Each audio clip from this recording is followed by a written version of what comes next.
আমরা কাউকে ছাড় দিব না, কোন উপদেষ্টাকে না, অন্তর্বর্তীকালীন সরকারকে না, কোন সমন্বয়ককে না, কোন রাজনৈতিক দলকেও না। যে যে বিষয়ের জন্য প্রশ্নের সম্মুখীন হওয়ার যোগ্য তাকে আমরা সেই প্রশ্ন করব।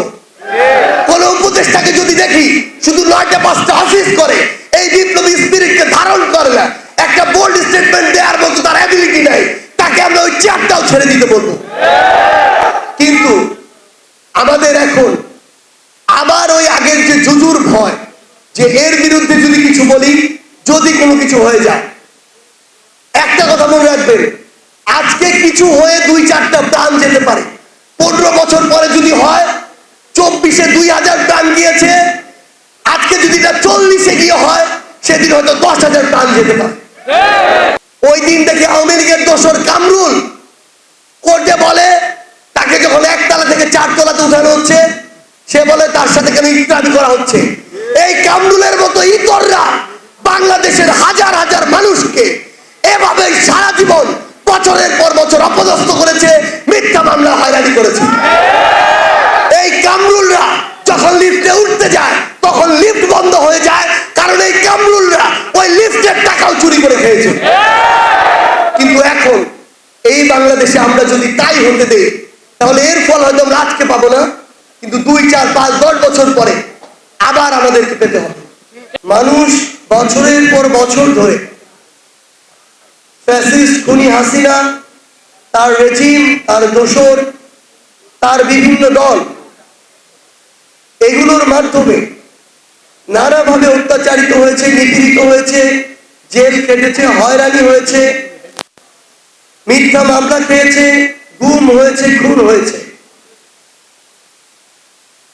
এই বাংলাদেশের মানুষ অসহায় হয়ে খুনি হাসিনার সিন্ডিকেটের কাছে জিম্মি হয়েছে, গণভবনের কাছে জিম্মি হয়েছে, ক্ষমতার পিপাসার কাছে জিম্মি হয়েছে, গোপালগঞ্জ নামক সিন্ডিকেটের কাছে জিম্মি হয়েছে।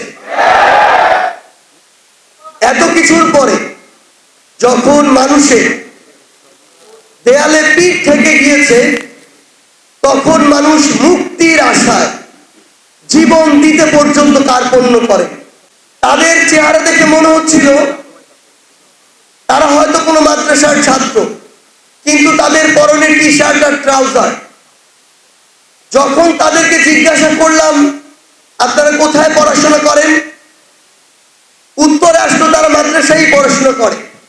তাহলে আপনারা যে টি শার্ট আর ট্রাউজার পরে এসেছেন, তাদের উত্তর ছিল যখন ওই খুনির কিছু দোসররা, বাহিনীরা এই পাঞ্জাবি পায়জামার টুপি পরা মাদ্রাসার ছাত্রদেরকে দেখে, তখন তারা টার্গেট করে গুলি করে।